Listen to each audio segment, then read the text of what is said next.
All right, you ready? You good?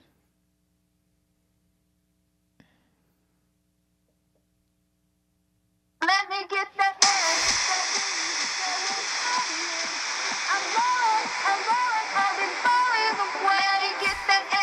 You know what that means. You better stop. We don't have the right to play that beautiful track. Yes, we do. I own that track. I bought it for 99 cents. Actually, no, she probably charged like $2.99 and I probably paid for it. That was Farrah Abraham's new song, Blowin'. We'll get to that in a minute. Yay, we're back. Did you guys miss us? You know what's funny? I thought about it. I'm like, we've missed a few podcasts. Nobody really cares. And then I went to Twitter and everybody was complaining and saying they missed the podcast. Well, here's my thing, which I think I love and everybody support. Thank you for your support and love and dedication. But like I did let people know on Twitter and whatnot that we were going to take a little hiatus. And then all the tweets were like, when is it coming back? When is it coming back? And I told them when. So like, that's just confusing. Okay, but first of all, how many people listen to this podcast? I don't know, like 300,000? Mm-hmm. How many people read your tweets? Like all of them. Like your mom and like 3 others? Like all of them. Like your mom and my mom? Like all of them. And that's about it? Yeah. Anyways, yes, guys, we are back. We were in Pittsburgh, the beautiful metropolis city of Pittsburgh for about 3 months. Very long time. There was a lot of Cheesecake Factory. Mm-hmm. There was a lot of French fries. Mm-hmm. Lauren gained a lot of weight. Mm-hmm. You guys will not be seeing a photograph of me for about 6 months. Mm-hmm. Although if you just take it with your iPhone in a mirror, you'll be fine. Yeah, no. I have never. This is just a side note. So many people I follow on Instagram look so skinny. And then when I see them in person, they're fat. Me included, I'm sure they see me in person and go, what? But God, the iPhone camera, please, when they make the iPhone 6, don't change the camera. It's perfect the way it is. Who do we have on the show that you were like, they take the most amazing Instagram photos? I mean, not that they're fat at all, but like, I mean, you were like, I've got to learn how they do it. Let's not name names because that will make it sound like they're fat. Okay, but there was somebody on First of all, we've never had a fat person on the podcast. Ew! So gross. Gross. I would make them vomit before they walked in. I'd say there's heroin in the bathroom. Anyways, yes, we're Paris. I don't. Okay. We're back. Yes, we're back. We, as you guys know from my main channel video I made talking about it, we made a movie. Yay! We made a movie. I'm not going to give away what it's about, but it's about AIDS and cancer, and it's really intense. We thought we'd come out like our first one, like we just like get it all over with, like the big stuff, and then like the next one will be like a comedy. Oh yeah, no, I wanted this one to be a serious drama. Right. It's starring me, Julia Roberts, Miranda Cosgrove, and I do the cameo in the end that I'm the one that actually injects you with the morphine before you die. Mm-hmm. Yeah, and then the I nurse. inject you with the AIDS. Right. It's really intense. It's the future, so you can just kind of look at people and stare at them and then give them AIDS. It's really cool. Wow. The future is now, because I feel like I've gotten AIDS from a few people we've had on the podcast. Just kidding. Okay. Speaking of people we've had on the podcast, I want to get right into this because you emailed me like a 14-year-old girl, and we're like, OMG, did you hear about that Jeanette McCurdy drama? I was like, actually, what I wrote specifically was Salmon Crat drums. Yes. Number 1, she doesn't know the actual name of the show because it's Salmon Cat, not Salmon Crat. Number 2, I think Mama watched it. I think Mama was a little drunk when she wrote that email because there was a lot of exclamation points. There's a lot of drums going on there. So here's the deal, guys. First of all, I'm always Team Jeanette. I'm always # Team Jeanette. Have you seen her eyelashes? They're amazing. I follow her on Instagram. She really has amazing eyelashes. That's terrifying. Yes, I do follow her on Instagram. Posts some great pictures. Also some creepy pictures. I've asked her why she posts them, and she doesn't know. I think daughter gets a little drunk too. So here's what happened. I'm not going to say I know any inside information because I really don't.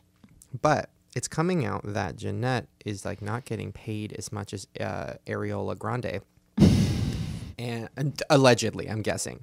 And and Jeanette's pissed, and she's she's upset about it. Here's the thing. I get paid more than you. So like when we get nominated for our podcast choice award, are you going to show up? Absolutely not. I'm gonna, because I think it will help sort of my popularity if like I don't show up and I protest. Like I think that's sort of like a better move for me. Interesting. Here's the thing. Yeah. The reason I think that they should get, well, first of all, they should be getting paid equally. They're not like. Oh, so should we? Perfect. Okay. Well, here's the thing. I came to this podcast with 7 or however many years of experience on YouTube with the following. What did you bring? Ranch dressing Interesting. that I got in Pittsburgh. So, I think I deserve a little bit more. Jeanette, I think, brought a lot, and I think Areola brought a lot, and I think they both brought about the same. Well, from the articles that I read, they were equally, I think, as popular when they started the show. It sounds like Areola, though, has gotten a bit more sort of mainstream popular with her music and whatnot. My thing about it is, listen, both of them follow me on Twitter. So, hey, girls. Okay. Hey, Areola. And hey, I feel like Jeanette should have a nickname. Ginger. Jeanette McCurdy. Let me think about that. So, hey, girls. And I don't know. I hate that there's drama. Supposedly, Jeanette unfollowed Areola. I saw that. Anger. That information was in like a reputable Hollywood like thing. And like it was so that like people in Hollywood are like they. I love that people in Hollywood give a shit about that.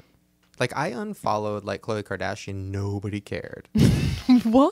I'm over it. I'm tired of it. I mean, listen, I've always not been. Why did you unfollow her? I kind of got that. Why did nobody care?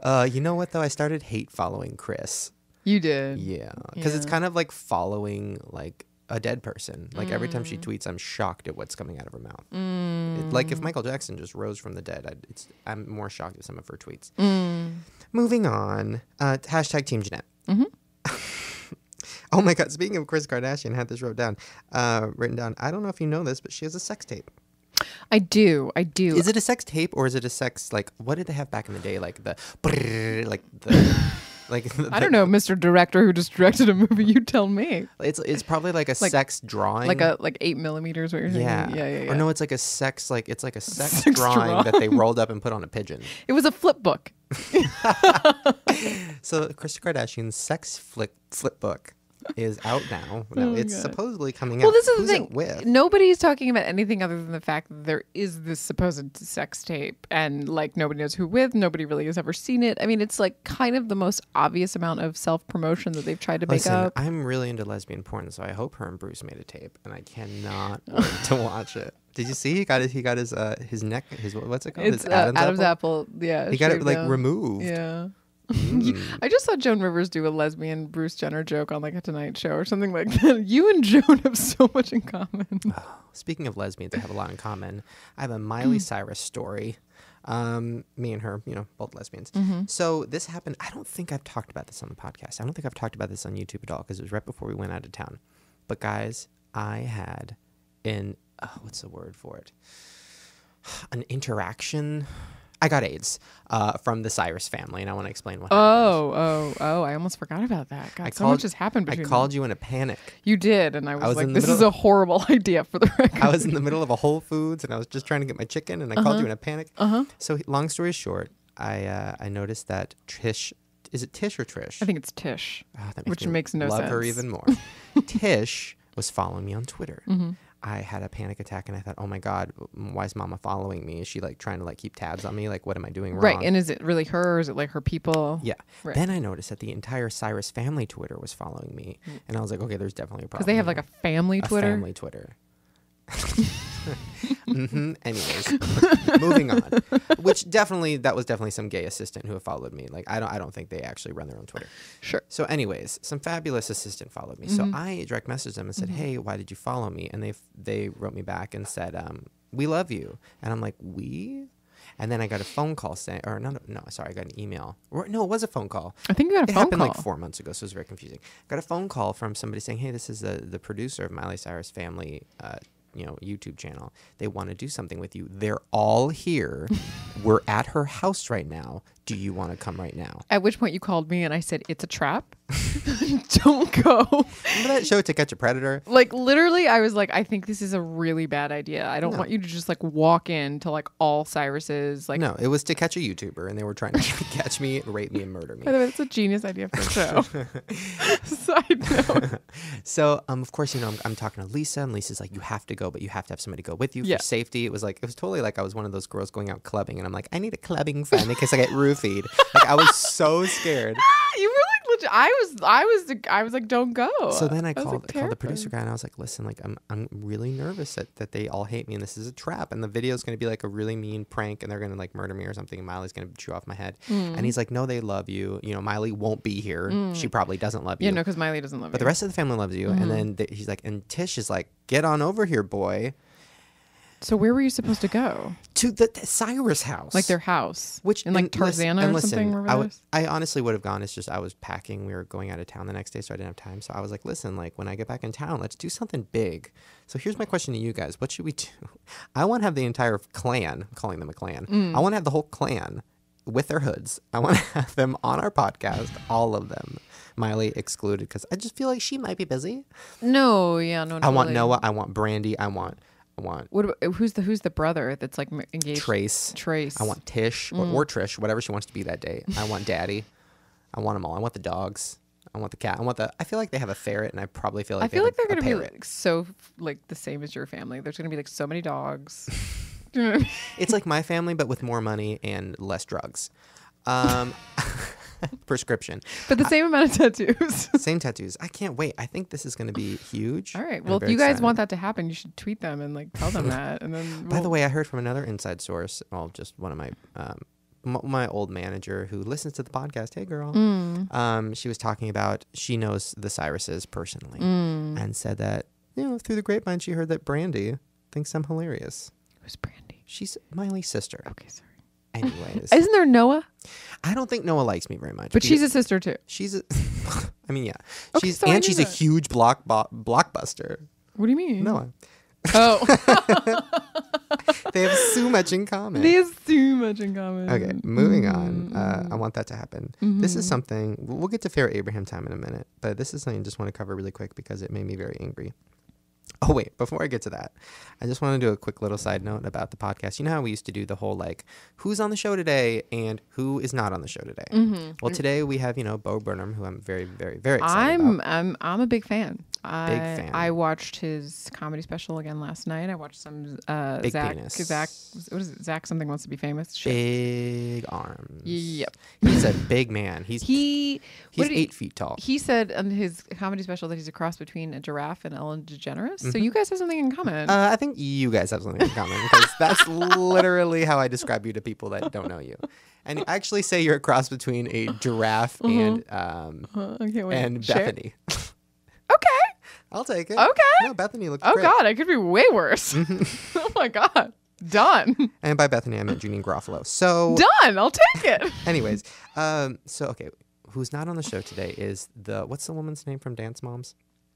But we might get her. We're still We're still working on it. Oh okay, yeah. well, we're still working on that. Okay, I'm still working on it. She's like in LA right now. The fact that we have to work to get a Dance Mom makes me want to kill myself. You know what? As well we should. Here's the funny fact though about the Dance Mom. So we're in Pittsburgh, which is where Dance Moms is filmed. So we were like, we have to get her. And my mom comes out to visit me, not to see me, but to see the Dance Mom. So we drive like an hour to find the Dance Mom dance studio. We do all that. Where whole was stuff. that? I wasn't with you. It was in some bumfuck nasty town. I don't know. There was like nobody there. It was just us, a Walgreens, and a dance studio. It was great. I felt home. Anyways, so my mom is like, oh, I can't wait. I want to meet her one day. And I'm like, well, she's going to be on the podcast. And my mom literally, her vagina dropped out of her body. She had to catch it. She was like, what? And I was like, well, she was supposed to be on last week, but her mom died. And my mom goes, Glenda?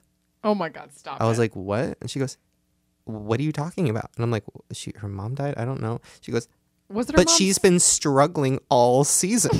And I thought she was going to pull through. Stop it. And I was like, Mom, oh my God, Mom, I'm so, a spoiler. I didn't know. I forgot it was a show and, not her real life. And my mom goes, no, wait, no, you're not serious because I've been praying every night for Glenda and I know she was going to pull through. And I was like, oh my God, what did I do? I just spoiled my mom's entire season of Dance Moms. And my mom goes, oh my God, how are they going to deal with it on the show? It's going to be heartbreaking. I was like, well, I'm more concerned about how she's dealing with it in real life, Mom. Sure. Because, it's real life. So then we're in a Walgreens and my mom goes, Dance Mom's mom, her old people shelter, what are they called? Old folks home? Her old folks home is right. Shelter? What is wrong with you? Her old folks home was right down the street from here. We should go see if she's there. And I was like, she's dead, Mom. Mom, she's dead. Mom, she's not coming I hope back. that Mom. was who died, right? Because she did have a relative who died. I think it was that. I hope we didn't just start like a whole. Oh shit. Okay, allegedly. I don't know. Somebody died. I'm on like Dance nervous. Moms. I remember she did have a family member that died. That this is So, true. anyways, And our this- thoughts and yeah. prayers go out to Dance Thoughts Moms. and prayers. We hope Dance to, Moms relatives, and to my mom, who is really, really heartbroken over it. Can't even breathe. Yep. No. Totally. Okay. Side note, really quick. Sorry, one more thing before we get to Farrah. I'm gonna go over this really quick because I'm so angry about it. Lindsay Lohan, I'm done. I don't know. I'm addicted to Lindsay, the show. I mean, I'm talking about the show. It's really great, and I just love how really in touch with reality she is. It's First of all, pretty it's amazing. not great. It's the worst show I've ever seen in my life. Nothing fucking happens. First of all, it's not the worst show ever. Literally, every episode starts with her in her kitchen, and she's like, "Ugh, I'm hungry." And then everybody's like, "You're good, Lindsay. You should." And she's like, "I'm hungry." And then they make her some gross thing. No, every episode starts with her poor assistant who is terrified of her, and he's like, today, we're trying to get Lindsay up in time for her meetings, but she's tired, so I'm working on it. Trying to get her. I mean, he's terrified of her. And then the fabulous black chick that I have no idea what her job is or what she does. Oh my And god, when they whiteboard her life and they they start making wants and needs and what they need to do. Oh my god, I love it. And the black chick's like, "I want to get paid and I need to get the fuck out of here." And Lindsay like yells at her and she's like, "You think I deserve everything, right?" First of all, we're talking about this as if the audience sorry. has seen it. I'm Maybe sorry. you guys haven't. It's Let me really just good. really quickly recap you. Go. Lindsay Lohan is a fucking disaster, and she needs to go away for like 10 years and sober up and chill out and be away from everybody, and then come back and like work at Walgreens. Well, the show follows her move back to New York where she's from, and she's trying to take this chance Oprah's giving her and restart her life, and she really doesn't understand why she's not getting acting jobs. She doesn't think it has anything to do with the fact that she's been to rehab 7 times and she's like 25. Or the fact that she took a hammer to her face and like got like hundreds of thousands of dollars of surgery to look, not human. Like, what the fuck? You know what's really weird about Lindsay? I was such a big Lindsay fan. And Well, she was great. I still follow her on Twitter. So I'm still rooting for her. But listen, like, why? She was a pretty girl. Why did she do that? But then don't know. sometimes she looks good on the show. And I'm Sometimes we know what happens. Sometimes like because she has those lip injections, and sometimes they like go away, and then she starts looking good again. And then in the next episode or next scene, she's got them plumped out again, and then she puts dark lipstick on. And she's like, "Hello." I mean, it's so. I don't know. you know what? I take it back. You're a mixture of a giraffe and Lindsay Lohan 2014. Anyways, Lindsay, if you're listening to this, which you're not, please get your shit together and come on the podcast. It'd be great. Oh my god. We have no problem with the fact that you've been to rehab. You can come on our show anytime. I'll pay you. Speaking of hot fucking disasters, you know what time it is. Dun-dun-dun. God made a mistake. Oops. Farrah Abraham time. Tick, tick, tick. It's running out. So yes, Farrah Abraham has done a lot in the last 3 months. I don't know where to start. Here's where I'll start. Blowin', her new hit single, which she calls a hit. I call it a explosion. A hit to the face, an explosion from her lips. I would like to speak, since we have a lot of experience with music, I want to speak to her engineer. I can't even hear it, but I think that was on purpose. No, that's the point. That's the point. Okay. Let's just listen to a little sneak peek of it. Okay, not bad, right? Really loud. Oh, okay. I think she sings celery. I thought she sang telepathy. Like mental what is that? She's Carrie. Being yourself is making you famous. Being drunk and being famous. I heard famous. Okay. Good, we got one word. Live and learn, be better than normal. Make those mistakes. You're blowing all the minds away. Okay. Going to the salad bar is pretty normal. I'm gonna get some honey mustard on this lettuce. Lettuce. Oh my god, we haven't been to the soup plantation. It's So long. I think that's what she's talking about. One more quickly. Appearance, sexuality, ability. Okay, what? Oh my god. This hotel has not that many amenities. I think that's what she said. I think she's tied down in a Motel 6, and she's like, I need to get out of here. And they're like, wait, we're recording a song. Wait, okay. Did she do a video with that too? Oh, she did. She did. Oh, right. And Just it's like crossed through a- her Twitter, right? Just crossed 1 million views. Did it really? Congratulations. About 588,000 of them are from me. So here's the thing that I found out. Farrah actually This is not the first time she has been criminal of assault of ears. She has made other music Well, we know that. but this hit single has never been heard before until now. Where'd you find it? I got it from Farrah.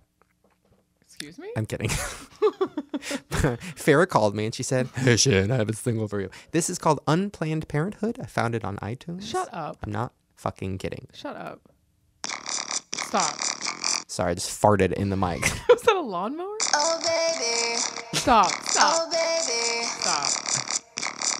Replace the formula and diapers with poppers and hearts. This Wait, can we play a game does it really say- quick? Does it say replace? Wait. Did she just say replace eyebrows with formula? Is that what she just said? Can we play a game? Okay, the game is called, is it Farrah Abraham's new song or a deaf girl crying? What do you think this is? bump doesn't go away, either disappear on my face. It feels like I'm going in on this alone. Okay, wait. Deaf girl. Okay, wait. Okay, I'm just really trying. I feel like I'm deaf because I'm really trying to hear what she's Wait, saying. what's the chorus? Okay, it's not that bad.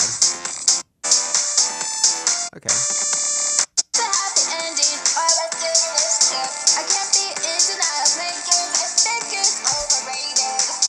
Wait, Fingers are I overrated. can't be in denial. My figure's overrated. No, maybe? it's what she said is, "I'm swimming in the Nile and my fingers are overrated." No, she did So not. I think what she's doing. Where did you get the lyrics? Did you just sit there and listen to it a million times so you heard it? I mean, like, I don't. She told them. She texted them to me. I said, "Farrah girl, Fair Bear, what are you saying?" And she sent me a text I being thought like, for a "Let me minute explain." you really did send it to her. I'm really excited. No, an exclusive. An exclusive. Farrah Abraham. Oh my God. I We'd have love to her pay so so much for Guys, that. please, everybody go tweet Farrah and say you want her on the podcast. Yeah. And you want her to premiere a song. Yeah, and we need some I know you guys have tweeted before, but it's time to do it again because we're back. We're ready. We're We ready. want for a live performance. Her Yeah. first live Could you performance. imagine? I would Would you come. guys duet? I would have to like stab myself in the ears first so I sounded like a deaf person, which Okay. is fine. I'm in. Okay. Okay. Another thing about Farrah, she is oh God, I hate everything. She is releasing a trilogy of books called Celebrity Sex Tapes in the Making. And it is a trilogy, which means 3 of them. And it is about her experience making sex tapes. It's an erotic novel. And the cover of the book is her and a guy holding a GoPro, which Okay, wait. which means there's going to be a lot like I don't know if you saw her sex tape, but there was a lot of things going inside of her, and none of them were penis. They were Coke bottles, they were fingers, they were rings. I think he lost his what would Jesus do bracelet. A lot of things were going inside of her. I think the GoPro, I think that's going to go right up that. And I can't wait. It makes me tired. It's in a waterproof case. It all makes Thank me God. tired. Like, I don't understand. Speaking of which, I went to this thing called Monster Palooza, which was like a horror convention in Burbank. You know, that's what I do on Fridays. And there was the company. Remember we talked about on the podcast, Farrah Abraham posed with a dead body Yes. in a magazine Yes. called like Pussy and Corpses or something. Yes, I do remember that. Well, I subscribed, thank God. No, and I go and they have all the magazines there, and the guy that works at the company, Farrah was all over the magazines, and there was like a cardboard cutout of Farrah. It was terrifying. And I was like, oh, wow. And the guy goes, yeah, you know who Farrah Abraham is? I'm like, actually, I know her personally and biblically. And he goes, don't we all? And I said, no, I actually do know her. And he goes, what? I was like, yeah, no, I interviewed her once. And he goes, oh, then you really know. And I'm like, really? And he's like, oh. And I'm like, she's horrible, right? He's like, yes. I'm like, no, I know. She's like the worst person ever. And he's like, oh my God. He's like, oh, being around her and a dead body, you know, it was more uncomfortable. Her. I was like, no, totally. So we like talked about Farrah for like an hour. But then at the end, we both agreed. I can't believe we're still talking about Tara. But then at the end, we both agreed that she's a genius and we're obsessed with her. And she's, you know, she's the next Oprah. Yeah, no, for real. I think Bang John Megan, you famous. Wait, Oprah. What was that, Oprah? From your song After Prom? Shh, don't let it get out. That was almost as good as Christina Aguilera's Don't Look at Me before Beautiful. wait, do it again. I want to hear it again. Shh, don't let it get out. Wait a minute. This is my impression. What did she say? Every time. Don't tell anybody. I'll get it out. She says, "Shh, don't tell, don't let it get out." Listen, Let literally, what get out? before everything I say now, I'm gonna be like, guys, I just farted. Shh, don't let it get out. Guys, honestly, Lisa's pregnant. Shh, don't let it get out. On that note, we are going to take a quick little break, and we will be right back with special guest Shh, don't let it get out. Bo Burnham. All right, guys, see you in a minute. Okay, guys, I'm very excited today because we have some sponsors. Yay. Now, this first one I'm very excited about. Guys, I have a secret to tell you. Shh, don't let it get out. We have the best sponsor. It is called Nature Box. Every month, you can get a box of delicious snacks. And not just any snacks, not just like nasty, Twinkies and crap like that. These are the real deal, right? No high fructose corn syrup. No hydrogenated oils like that are all over Lauren's face. No artificial flavors. No artificial colors like is Lauren's skin. Right. These are smart snacks. And rather than, going to the grocery store and having to find snacks that you think are like good for you and like not gross, it takes all of that time away. You can spend your time doing something else, like sitting on the couch and eating the snacks. Dried fruits, whole wheat fig bars, granola, savory, sweet, whatever you want. And they rotate. So every month there's like a surprise. wait. Every month there's a surprise. Shh, don't let it get out. There's a surprise little snack in there for you, just to make every month exciting, interesting. Sound tasty? I'm asking you. Yes, I'm sorry. I'm overwhelmed right now. Sounds real tasty. You have to go to naturebox.com/Shane. Yes, naturebox.com/Shane to get not 10, not 20. Oh my God, 50% off your first. That's a lot. 50% off your first box. That's a lot. How much is your box? Definitely more than that. So yes, get the snacks that you can feel good about at naturebox.com/Shane for 50% off of your first box. And I actually use this company, guys. Yeah. That's how I keep my unique Your girlish figure. Please support them. They are supporting us and they keep this podcast going for They keep you. the podcast going and they also keep my figure looking great. Shh, don't let it get out. naturebox.com/Shane. Okay, guys, we're back and Welcome I am to the so excited. all Oh, no, right, it's your you job. do. You go. No, please, it's your podcast. I No, forgot. please, I want to hear everything that comes out of your face. No, please don't. Oh my God, I'm so giggly. I'm so starstruck right now. Lauren is freaking. I've never seen you excited about anything. I'm really excited. I'm a genuine, like everybody else in the podcast, like I don't really care about. Like all the other guests. Like I'm a genuine fan. Yeah, Genuine. well, I appreciate that, Shane, you stuck to my request to have 3 inches of plexiglass in between. Yeah. I really do appreciate that. She's Lauren trying to is- scratch through it. I and can she's still not making smell a you. dent. I can Caged still up. smell you. No, Lauren, it's funny. Like, nobody in my life cares about me or cares about anything that I do. Yeah. But the second that I say that you're coming on, everybody in my life is instantly excited and, wants to come and wants to be here, wants to meet you. And I said no to all of them. Fuck them. Wait, I want to know. So you guys have never met before, which I didn't understand. Go. Discuss. Okay. Okay. So here's how I met you. Yeah.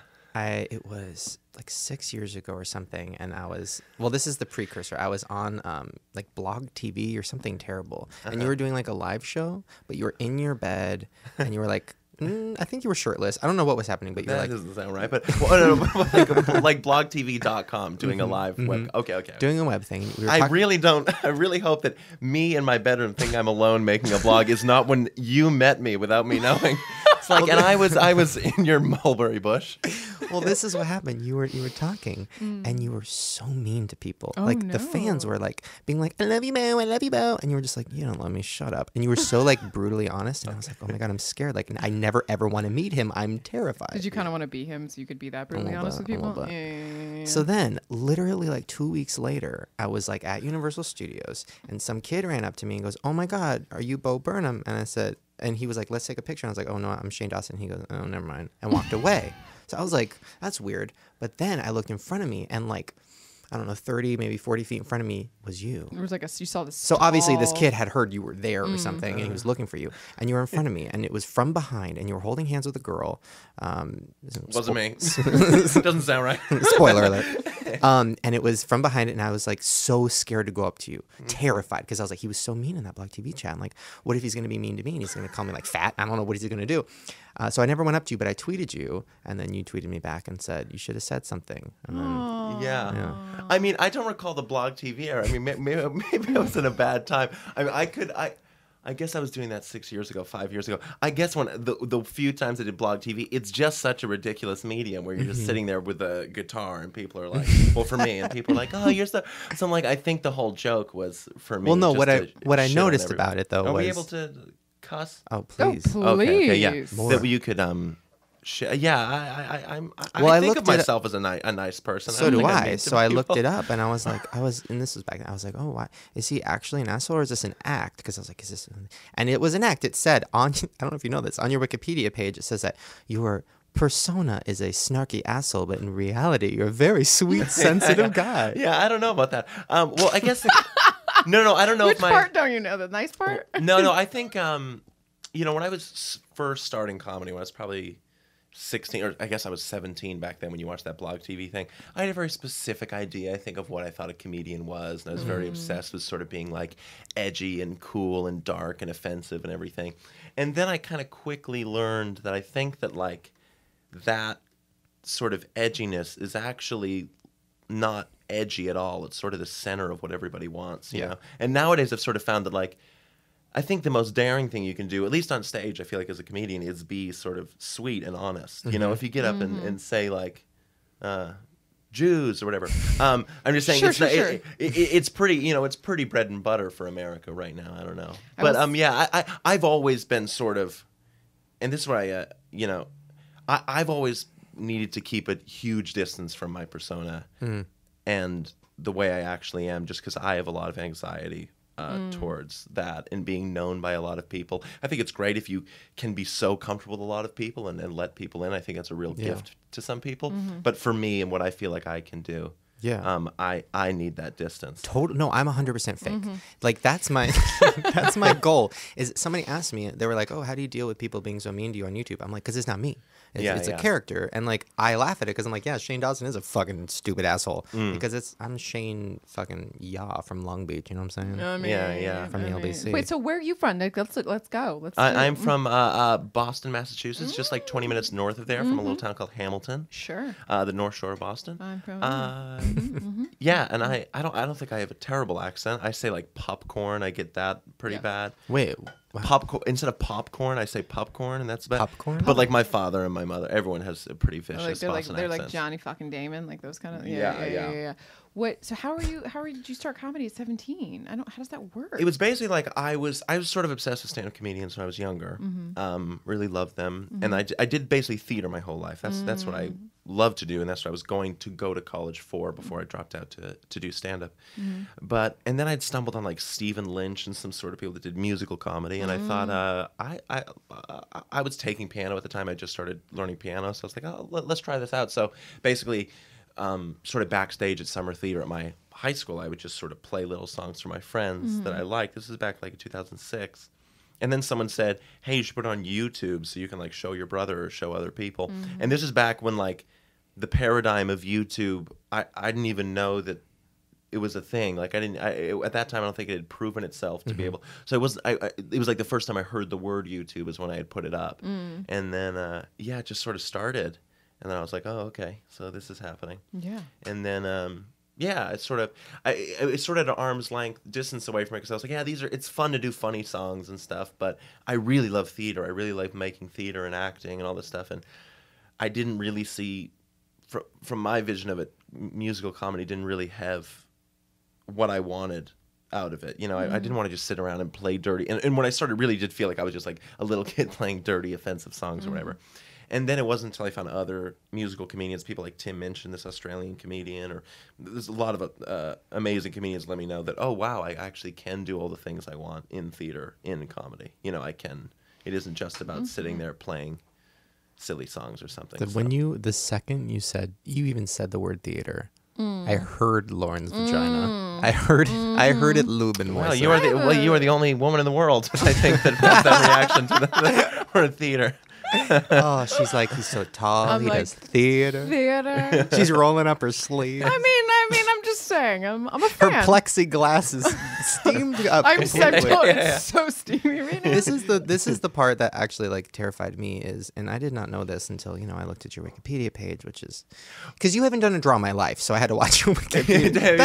That's the way. I know Wikipedia is so dangerous. What do you say? I don't. You don't know what a Draw My Life is? What is that? Oh my you're missing god. out. Oh my Draw god. Okay, so every time I interview somebody the night before, I'll watch their Draw My Life video on YouTube just to see who they are. And Draw My Life is this fad that was going around where YouTubers would draw their whole life and do voiceover. So it's like, and then my dad beat me, and then I got cancer, and now I made YouTube videos and I'm making a lot of money. Like that's so good. Rebecca Black's, you need to watch. Okay, Oh my and God. he was making a drawing motion while he was saying that. So just I wanted the listeners to know that I was getting a full picture of that, but I want to make sure they did too. I really drew it. But you did not do one, so I had to look you up on Wikipedia. I know everything about you, but I want to find more. Yeah, the worry about Wikipedia is that I haven't looked at mine recently, but from questions I get from like someone that may read it and then ask me questions is like, since it draws from very specific articles or something, people think that like I've had huge controversy. Basically, I had one show that was protested like 6 years ago at a college by like the Black Student Union. They had like lyrics that just had signs that had just had like misquoted lyrics. It's complete. It was a one-off thing, but since it's like on my Wikipedia page, I think under like a headlining, a headline called controversy. I get asked about it all the time. I'm like, it really isn't anything. I'm totally not controversial. And again, I would say like I really think doing like that kind of edgy stuff I did, I think is actually the least controversial stuff nowadays. I mean, literally the first you're right. The first sentence on your Wikipedia page is Bo is best known for writing songs about white supremacy, Helen Keller's disabilities, homosexuality, and more. I know, that's terrible. I will say the funny. that I'm in the scares other me. room, and my husband was watching your special, and he starts like cackle, like, and I was like in and out watching. This is like a few months ago, and then he was in the Heil Hitler thing when you were in the. You know what I'm talking? Yeah. I mean, he was. I mean, still like, and I watched it last night, and he was just like waiting for it. He was so excited. Oh, that's nice. Oh my god. He does Yeah. this whole thing. Well, tell him what you do. Well, I've seen this special. I mean, Maybe tell the kids out there what you do. Well, out of context, that Heil Hitler thing, it's in a song basically saying, well, it's in a thing basically saying that I do think young male pop stars, One Direction, Justin Bieber, or a lot of it basically, their songs, they're not written by them. They're basically engineered, I believe, to prey on the weaknesses of young girls. And I think it's basically done in a cyclical way that it's basically like the magazines that have the kids on the cover of them makes the girls feel like shit, makes them feel you're not pretty enough, you're not good. So the girls read the magazines, they basically feel like shit about themselves. And then the kids that are in the magazines sing songs that say you're perfect, you're just the way you are, you don't need to change a goddamn thing, right? Nothing. You're perfect. And then they become a fan of One Direction, so then they buy the next magazine that One Direction's on the cover of that says the exact opposite in the thing. You need to change this. They feel shitty again. Then they need the next song, and then they need the next magazine. And basically, I just at one point was like, it's basically like Hitler. Yeah. It's so frustrating. I mean, it's just It's the same thing. But I'm saying, so it's like bums me out when I'm like, when I like look at when I hear the Wikipedia page, I'm like, in the beginning, like for example, I had a song about like a love song with Helen Keller, and I do not like it, but I really don't like it. I would remove it out of principle if anyone really asked me to. I don't want to because I know it's out there or anything. I don't like that song. I think it was mean. I think that the thought that like a little deaf girl in like 7th grade had one of my lyrics quoted at her and felt like a piece of shit makes me sad. That and not saying my stuff nowadays isn't edgier stuff, but I think it's edgy for a purpose. Yes, I'm hailing Hitler, but I'm hailing Hitler for the purpose of pointing out something I think is wrong. In some of the early stuff, I think I was just trying to be mean, or something. So when the Wikipedia page is like, he writes songs about, and like to equate like white supremacy and homosexuality, I'm like, oh Jesus, I sound like such a villain. I got so excited. I was like, ooh. I was like, because I've been watching your videos forever, but I was like, I don't remember any like Helen Keller. I'm like, ooh, I gotta look this up. Very, very excited. Well, but the one thing that I found out that was more terrifying and more offensive than anything was, how are you only 23? Yeah, let's talk about that. It's upsetting. How are you 2 years younger than me? How are you? You've like done only, so much more than me. How am I only like a year younger than you? Yeah. I mean, I know that's not really a question. You Do can't we want to answer go that. into the biology of it? I want to know do we exactly how. Well, my mother and my father loved each Wait, other so- very much. So kind wait, of. how are you? Okay, wait. So you? Okay, I'm trying. Yeah, to piece wait, this let's together. back it up. So you 17, you're doing videos on YouTube, and then how Yeah. did you end up in Los Angeles sitting right here? Oh well, but yeah, the thing is, you And know, tell us the short version. And Let's not go you crazy. probably know this too, Shane. You know, is that like, I think probably people talk about like viral stars or whatever it is, this just sort of like meteoric, instantaneous rise sort of thing. And even though the numbers get a little weird and stuff, I mean, with your stuff, it's pretty incremental. I mean, like people would think that it was this overnight success thing basically online. It really isn't, I don't think. I'm not saying that I paid my dues or anything like a comedian that did it for 10 years, like Louis C.K. did it for 15 years, then, you know, has a few breaks, a few setbacks, then crashes through or whatever. But basically it was, 16, 17, I was posting online. Then I sort of got an agent. I started doing live stuff. And immediately when I started doing live stuff, I pulled away from online just because I was a theater person. And it wasn't like, it had nothing to do with money or anything. I loved live performance. The fact that my YouTube stuff was giving me an opportunity to perform live, that's what I wanted to do. I wanted to do it live. And I know that if I posted this song and then I performed it live, I mean, if you're in the room, it's night and day versus an audience that's heard this song versus an audience that hasn't. If they haven't, you get the laughs right in the room. And I would so much rather, I've always said I'd rather have 200 people in the room laugh than read 2,000 people, you know, typing ha ha ha or whatever. For me. So anyway, so I started like opening for Joel McHale, who's that, and like just doing like little 10-minute sets before him. Is he funny? He's really funny and he's actually really good stand up. Really? Surprisingly, He's yeah. really tall too. And I mean, just he's a really good stand because you would think that he could easily get up and just do stand up like The Soup, where he just does celebrity stuff, and he did some of that, but he did really funny stuff about his kids. And what was crazy is this was like his first year trying it, and he was going out headlining theaters, and he is like obscenely nice, obscenely nice. Okay. Like I ran into him in the Grove, like, and I hadn't seen him in 3 years since I did it, and I was like, no, and he came out, he was so nice and very. But anyway, so I was opening for him, and then I sort of started doing my own little shows, and then I got a half-hour special on Comedy Central, and that was 2008. Right after my 18th birthday, right before I was going to go to NYU to study like experimental theater, and I taped that like a week before I was going to enroll, and then I just decided to drop out, or not drop out. Basically, I was a year young for my grade, so I decided I could defer and take a year off, and then try this comedy thing for a year. And if it didn't work out, I could go back and just have my college life waiting for me. And then over the year, ETW usually go in straight and come out gay. I know a lot of people that did that. is that what happens? The experimental theater. That's wing. what Lady Gaga did, right? Yeah, Well, that's she what- went in probably talented and came out like Lady Crazy. Gaga. Yeah, no, that's a specific thing. That's where you like shit on stage and stuff. It's right? like where you like Yeah. pretend to be a spoon for like 8 hours a day or something. And the thing is, That's it's not like, all NYU theater. That's very specific. no. And you know what? part. Like I was very interested in physical theater, like would've been- yeah. Grotowski and stuff, and like, but I really liked this sort of theory of theater and all that stuff. And I think I might have chose a little poorly in that experimental theater. I think is sort of the most out there kids that I might have been slightly annoyed with because they weren't very grounded. And you know what I mean?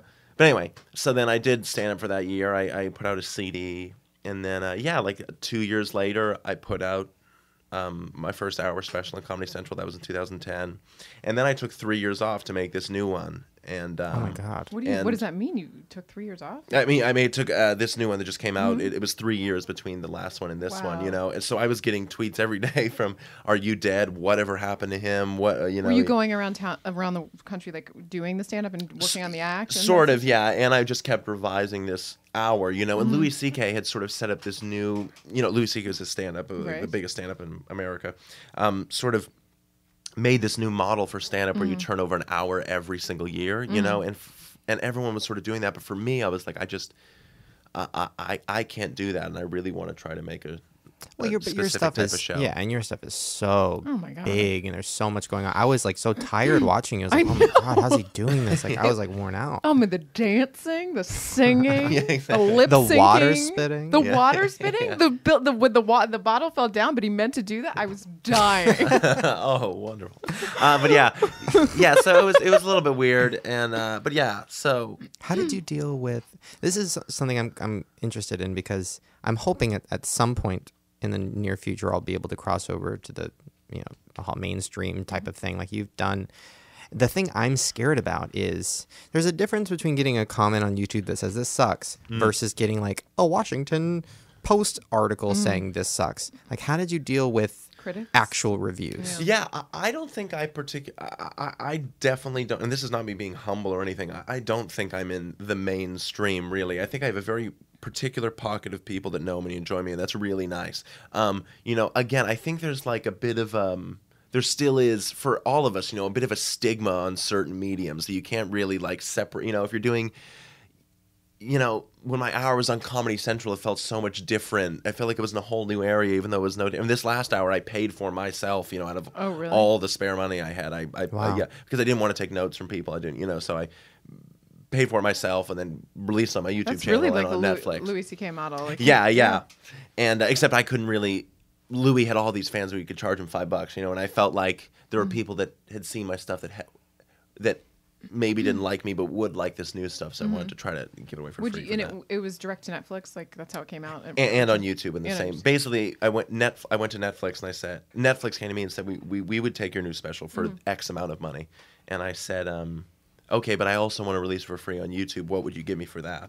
And they said half of X. We'd give you half the money. And I was like, okay, yeah, that seems fair.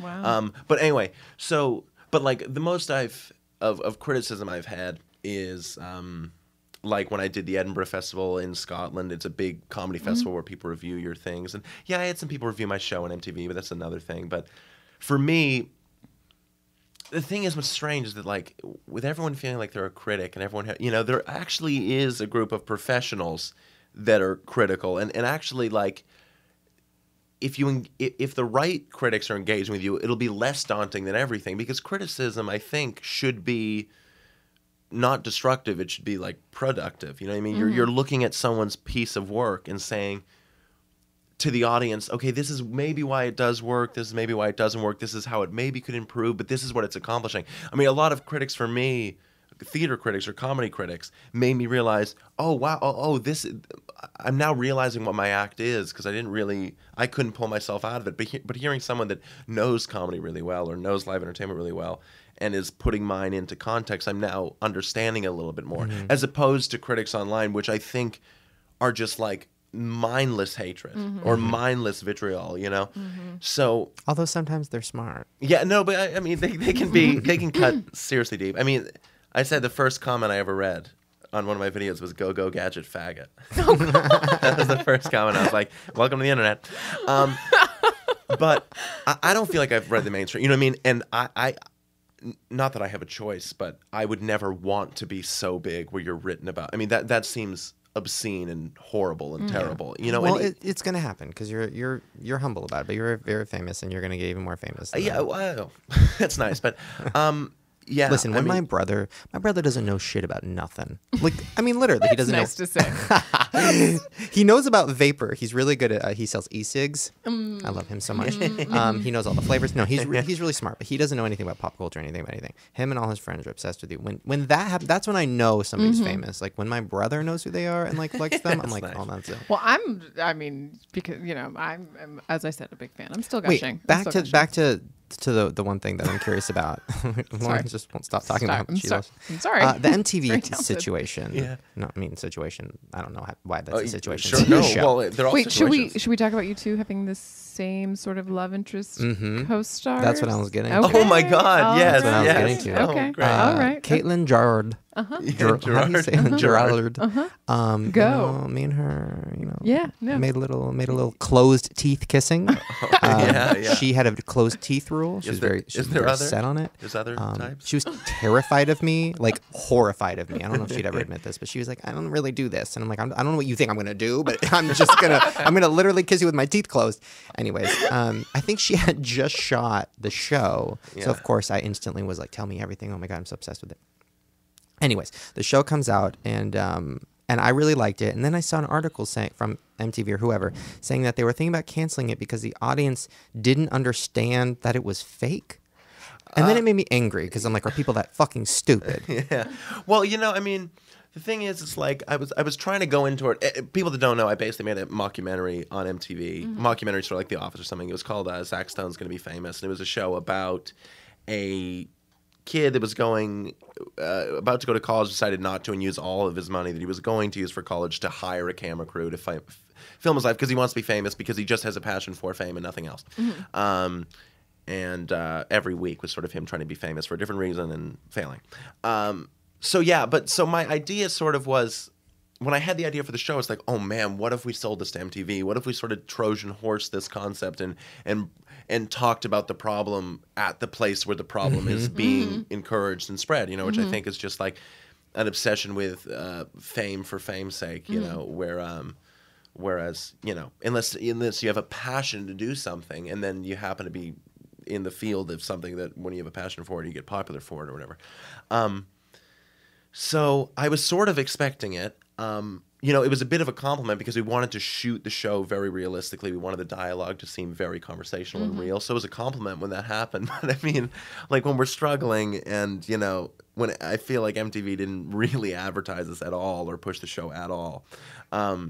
And like Teen Wolf's airing, and I'm seeing tweets that are like, "Why does this Zach Stone kid have a show? I want to be famous. Can I have a show?" And I'm like, you know what? Though, whatever. Like, this is it, man. It's Can we talk about Biff being It's rock your and dad? roll. Yeah, he's Dude. great. Tom Wilson. Yeah, Dude. yeah, he's a great guy. Back to the Future. Wait, so Yeah. what was the process of? Because I've had a few. I'm like, now I'm like, well, how much should I say? Listen, I don't know. Maybe MTV. Maybe they're great. I don't know. I've had a few near misses. Should we say that? they are not the smartest people I've ever talked to. And how long was the process of getting that show? Because when I was excited that the show was coming out, but in my head I'm like, how did he get them to get this? Because they're so fucking stupid. I'm like, how did this happen? The people I worked with MTV, the executives I worked with were actually very, very cool and got the show and got on board with it. There were certain fights, there were certain concessions and compromises being made, but I didn't think they damaged the show. I think they probably improved them in a lot of places. That was really great, and the people I worked with were really great. There was actually a funny thing where there was a bit of a regime change, as there always is, before the show came out. So basically, when the show was airing, everyone there never worked in the show, so they didn't really care. And it makes sense. I mean, it was just sort of unfortunate. It really wasn't the fault of the new regime or anything. We just kind of got really unlucky. Who did you write the show with? Because you created it with somebody else. My friend Dan Lagana. Is that somebody? Yeah, he's a writer. He's like 10 years older than me. We sort of met out here, and then we realized we grew up 20 minutes away from each other. Cool. But yeah, I mean, basically I know there are people that have a canceled show and then they're like, oh man, and rally the fans or whatever, but I got to make 12 episodes of television, all of which I really liked. I actually got to end the show in the way I wanted to end the show. I basically didn't have an idea for a second season. That was sort of the ending I always had. So in my mind, it's like, if I get to do that again, fucking sweet, man. That was absolutely awesome. I mean, I just feel like to try to complain or bitch about the fact that I got to make 12 episodes of my own show it feels ridiculous. Well, that was like a total victory. Yeah, one of the first hate comments I got was back in 2008, and it was some kid being like, "Oh God, somebody just give this Shane guy an MTV show and let it get canceled after a season." And I was like, that sounds great. I know, that sounds amazing. Being able to have anything under my belt and people take me more seriously, because I'm sure having the show under your belt now, everybody's like, oh, you can actually do something. Oh, okay. Yeah. I know. There's a strange stigma towards online content from probably distributors and stuff, but I mean that question's just going to be resolved as your own distribution gets better and better, and they're going to realize they're needed less and less, and when their profit goes down, they're going to turn probably to people like you. And I know it's hard. It's hard not to define your own worth based off of what you feel other people think of it, and that it was the same thing for me. But yeah, I've just been trying to work to be happy, to really try to be happy with making stuff and doing stuff, because that's what I really, really love. Well, what's your next Lauren's just gonna ask you another. So why are you so great? So what do you think of me? Anyway, so what are you working on next? I mean, I know Wait, before that, can we take a quick break, real quick? Oh wait. Oh damn! I was gonna. Oh, never mind. My phone's over there. I was gonna do this secret joke. Yeah, we're gonna take a quick little break. Talk about one of our awesome sponsors. And when we come back, not only are we gonna talk about what he's doing next, we're gonna give him some of the weirdest fucking Twitter questions from his fans that I've ever read. And also, my mom is gonna call in with the last question. Do. All right, you guys, our second sponsor today is really cool. It is called Ting. It is a phone company. And listen, I don't know about you, but I'm paying so much on my phone bill. Like probably like maybe $300 because I have all these minutes and I have all this Wi-Fi and I have all this and all that. And I'm posting my nudes. That takes a lot of megabytes. Well, let's be honest, minibytes. And most companies, you just pay, no matter if you use it or not, you pay the same amount every. Yeah, like a flat fee. Right. Well, guys, what Well? if I was to tell you that there's a way that you only pay for what you use? What? Don't let it get out. Yes. Yes, it is a big secret. Ting is a phone company where you only pay for what you use. So if you only call somebody and you talk for like 2 minutes, which is how all of my conversations with Lauren goes, you only pay for that 2 minutes. You can actually go to ting.com or shane.ting.com and you can put in your actual phone bill as it is right now, your usage for last month, and it'll tell you how much you would save if you started using Ting. Hold on. I did this. And this is no joke, you guys. I put in my actual bill and all like the minutes I use, the text messages, the megabytes, everything. In 2 years, if I signed up for Ting, I would save, are you ready for it? $625.92. True. That's Truth. actually a lot of money, and that's Truth. actually that's we could probably get fair on the podcast with that money. By the way, So guys, There's your if you want fair. fair on the podcast, go to shane.ting.com. You'll get $25 off of a new device or in-service credit if you use that link. So guys, I mean, this is pretty cool. You pay for what you use. They have great rates, no mysterious line items on your bill, unlimited devices on one account. Really good customer support. no, they're awesome. I actually really, I think this company's amazing. And obviously everybody uses their cell phones nonstop. So this is perfect for kids because you pay for what you use. And also you don't have to sign a contract. I No. don't know about you, but back when I was with T-Mobile, don't get me started, girl. I had to go in there all the time and try to cancel. They'd get mad at me. They'd like put me at like a knife point and I'd end up not canceling because it costs so much money. Well, this way, because it's your own device, you don't have to pay any early termination fees if you choose to leave. And you don't have to sign a contract. Nothing. And it's better the more family members you add. Pay a flat fee of $6 per month on one account. Each device pools usage, minutes, text, megabytes, all on one account. So the more you use, the Ting rates just get better. I mean, I'm telling you. Ting. This is perfect for me because I can't handle commitment. So I'm going to go to shane.ting.com. That's shane.ting.com. And get your 25% off. All right, you guys. Hope you enjoy the rest of the show. And let me just tell you, it's a good one. Don't let it get out. And we're back. Okay, listen. I know I have some weird fucking kids that watch my shit. Your demo is college and really fucking weird. And the reason I know this is because of the tweets that I got last night. But just no, but it's not necessarily. This isn't my demographic. This is the middle diagram of the my and tiny- yours demographic. The crossover. Yeah. This is the right because this is the people that know both of us. Oh, So God. Oh, that okay. makes this is sense. a terrible tornado of people. So from our terrible tornado, Oh my God, that's amazing. Terrible tornado people. I'm sorry. They're all wonderful. Jen says, Bo, really, I want to know, what's your worst diarrhea story? That's my worst. I think my life is one pretty bad diarrhea story. I my stomach's not great in general. I could Me tell neither. that. Yeah, I could tell. There's a lot of anxiety going on over there. yeah. I keep get it it. in my gastrointestinal Yeah. tract. So Do you ever feel nervous about diarrheaing? I actually diarrheaed before you came in because I never get nervous, but I got nervous before you came in. Diarrheed. I diarrheed. I diared. I killed that bathroom. Anyways, do you ever get nervous about diarrheaing or pooping like in public places? Or like on stage. no, Yeah, how I do you mean, do that? well, public places. I've always been like fine to go in public, I'm right there pretty with- much. I I am mean, right I have there with you. anxiety. I have like anxiety, like in like airports for like. I'm very conscious of the fact that other people would be able to hear me outside of the bathroom. How do you fit on airplanes? So the way I'm very collapsible. So the only way, so the way I solve that isn't to like cover my own sounds as I'm making it, other people hear. I just put in my headphones and blast it so that I can't hear the fact that I'm doing it, and then it's like it doesn't exist.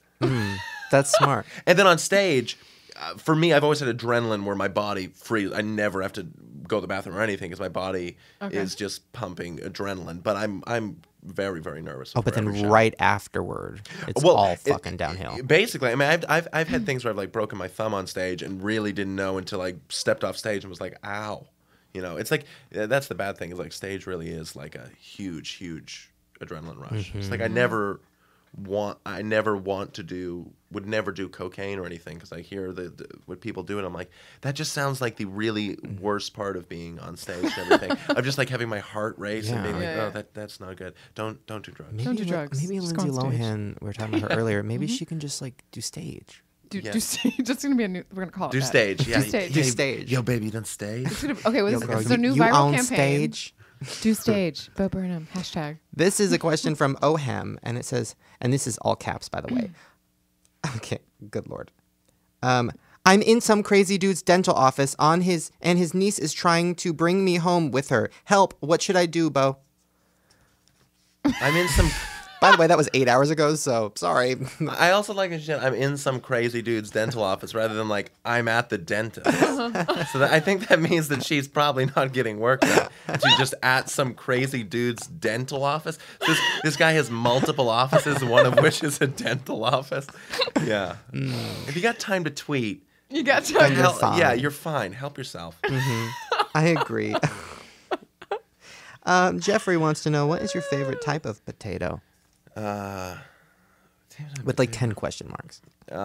Sweet, right? No. Really? I can't handle sweet potatoes. What? Sweet potato fries, get them away from me. Why? Jesus Christ. Oh God, we're over. What do we want? Like, what do you? I mean, Jesus Christ! You're like, it's like a fucking It's a potato genius. fucked a squash. Or something. Exactly. Yeah, get it. So away you're not from into me. the sweet? I'm no, not into sweet potato. I mean, Wow. I this is a verb, but I'd say mashed. That'd be my favorite type of potato. Okay, interesting. Peel or no peel? In the mash, you gotta peel it. Yeah, get that skin out of there. Oh, interesting. This is God. just really big, interesting questions on the Yeah, Shane and yeah, Friends yeah. podcast. Yeah. I want to go back really quick just to just okay. Here we are. Back to the dental office Back question. to the dental office question. I asked you that. Oh, this is just something because I feel like you have a lot of anxiety because I have a lot of anxiety and I can smell it on And he other keeps people. talking about all the anxiety he has. But Very perceptive. how are you dealing with? And this is just something people wanted me to talk about for some reason. Earthquakes. Oh, I'm fine with that. I don't have anxiety. I don't have a lot of general anxiety. I'm a pretty happy person in my normal life. Yeah, like I don't really have. I'm not scared of my health or earthquakes. I'm pretty fine with. But you know the big one is coming. yeah. In the next like couple days. Yeah, bring it on. Like you're like okay with it. Yeah, rock and roll. What are we gonna do? Like, yeah, what? I don't know. That's what I'm asking. Like, Lisa came to me yesterday and she goes, Shane, I think we need to get buckets of water. And I said, why? She goes, because of earthquake. And I'm like, but what are buckets of water going to do? They're going to fall over and then there's going to be water everywhere. So it's like, I'm freaking out because I don't know how Wait. to She meant prepare. like fresh water in case. I'm like, why would we need water? Why would you put it in a bucket? I don't know. Would you think like that's an more the open question. bucket? I just read an article. They were like, So that what we're- happens when people are like in surgery during these earthquakes? And I'm like, Oh, they're fucked. I have been thinking about this for years. Shit. I actually been thinking sort of more of like, what if you're getting a bikini wax during an earthquake? What if That's you're, not that bad. Yeah, but I feel like that I could, mean- that could just rip off the strip. Sure, but you guys have never dealt with that. Like, I don't want hot wax on my like thing, like there, like it's on the side, like that. The little things I've thought about because that could just happen. No, I never thought of that. That's pretty funny. I did. My dad is an eye surgeon, and I did ask him that. And so basically, like the laser for the LASIK, it actually, if it feels tremors, it stops immediately. Wow. So that's all Okay, I know. well, that's fine. Oh, but then wow, what that's if you're amazing. getting like open Heart fucking surgery? No, yeah, if it's like a no, scalpel. I agree, but that's all I have. That's the only answer I Do have. they just leave you and go into a doorway and then your body is just I don't know. open? No, and I would wonder if like the hospitals had insurance policies based off of that. oh, Like, I'm sure. Like if an earthquake happens, you can't Act of say God. we're liable. Yeah, no, absolutely. Crazy. I know. I That's never what thought about that. Well, now you're going to be So, anxious about earthquakes. Well, now I am because I'm getting into brain surgery. So Mm-hmm. I'm terrified of it. Mhm. Big brain. That was I'm just actually worried my for my next question. practice. Is, how nervous are you about your brain surgery? Oh, how weird that came up. No, speaking of really, really, really weird, what we are going to do is we are going to call my mom. She's going to have the last question. I don't know But I what don't it's want going it to to be. end. I know. Well, you guys can have a little talkie after the show. I never know what it's. So terrified. It's okay. Can we start filling her cube up with water now? You promised that I get to watch her slowly drown by the end of this. Wait, did you snort or did you snort? That was you? I like that you just snorted. Wait, actually, I just noticed on my phone because it popped up. Before we call my mom, I have to get your opinion on this because somebody tweeted me asking. I'm pretty sure this was one of my people because I feel like your people are smarter than this. They wanted to know, hey, Bo, this is from Tina. Hey, Bo, what are your thoughts on Farrah Abraham's new music? Do you know who Farrah Abraham is? I do. I mean, We talk about I her a like lot. how it's like that's the question rather than have you heard Farrah Abraham? It's like, well, it's a given. You know, Obviously. yeah. So she's the one Teen Mom did the sex tape. Okay, so I mean, I think I've. Personally documented film that was not supposed to be released. Anyways, I mean, time capsule, she Don't said. believe what you read. okay, but you know, Yeah, no, obviously not true. she said it was. She I mean, said there's it, no. there's like multiple angles, and it's like well lit. No, she said, literally, she said, you know, like when you're in grade school and you make a time capsule with your class and like you throw like your hair bow in there and like a picture of your family and then like 10 years later you look at it. She's like, that's what this was supposed to be. Yeah, Except instead they were putting a lot of things like in her vagina. yeah. Did you watch it? I saw some of it. Yeah. Really? Did you see the Coke can? No, maybe I didn't see that. She put a Coke can inside of her vagina. Anyways, moving on. What do I think and of her new music? no struggle. Her new music. So obviously you've heard Blowin', which is her hit single. Okay. You've heard it? I mean, I probably did. I saw one thing, so it must I have been think that. this is honestly, is this the song that you did about Helen Keller? Because Oh, jeez, don't play it. If I hear old stuff, I'll die. she's sounding very deaf in this music. This song right here is called. Oh, you're saying what- that was. Oh, that's good. This is called Unplanned Parenthood, and we just a little preview for you. Just want to see what you think. This bump doesn't go. Oh wait, sorry. Start at the beginning. I don't want to miss anything. Oh baby, Oh, oh baby. Replace the formula and diapers with poppers and hearts. This bump doesn't go away. Either disappear on my face. It feels like. I like how you're listening to it. He's actually really trying to take it in. I am. It was He like was really like, it you know sounded what? like Will I Am being like raped with a leaf blower. I can't even. Yeah. I mean, whatever. God. I mean, the problem is. The What problem is the problem? Tell the us, 'cause problem we for- can't figure it out. Well, the problem is for me is that like there's nothing to parody anymore. No. because they live it. I mean, what's Yeah. the like? It's the funny thing. It was like with my show with MTV. It was like, what am I making fun of? People are already doing it, living. Like Yeah. she is a better satire of young fame than like if she didn't exist and you wrote a show about like a girl that had a television show because she got pregnant at 16 and then made a sex tape and then had a music career, people would be like, oh, fuck off. That's like way too unrealistic. You're being a little too heavy-handed with like your satire or whatever. So it's like, oh, It's almost God. upsetting. No, that was like when Miley. Could you understand what she said? Because actually, this is the 5th time I've listened to that We part, can't understand and I it. think I got it. Oh, okay. It said, instead of diapers and formula, replace them with peppers and heartaches. Peppers. Peppers might be iffy. I I, think don't know peppers. if peppers I is think the right word. everything but- else feels like ripe except for peppers. Well, I think like Mitt Romney nibbled on jalapenos to keep his energy up during his campaign. I've heard that. Yeah. Oh, Or who was it? Was it him? Farrah's a huge Mitt fan. Yeah. So that She might be actually it. is. She made a whole video about it. Wait, side note, just and really quickly, just last one because this is our favorite. It's called After Prom. After prom. Shh, don't let it get out. There was a lot of synth. Let me cut to the chase. Shh, don't let it get out. Don't let it get out. Thoughts? I mean, Freud's coming right up to the surface, I think. Shh, don't tell. I want to get out. It's pretty good. It's pretty good. It's like, yeah, what did she mean by that? What did she mean when she meant daddy never loved me? what did she mean by that? Like, I well, don't quite understand. yeah, it's it's too probably- deep for me. Yeah, so there's so many layers. Yeah, that's horrifying. You're welcome. Yeah. You're welcome. For It's that. like, yeah, thanks, GarageBand. This is what you've made by letting everyone make music. Maybe we should have just kept the fucking studios That's alive. the scariest part. Is like, do you think? I literally in my scary. car, I was listening to a couple of them on the way here, and I was like, okay, what did she make this? Or if she did, honestly though, I'm kind of impressed because it's noises, and I'm like, how did she work a computer to make noises? And but then the other part of me is like, did she actually like meet some guy? She lives in like Kentucky, like some random guy on Craigslist who's like, I make music, and then they got together, and like, how did that happen? No, I think it was GarageBand. But not by her. She's not smart enough for that. I think GarageBand is confusing a little bit.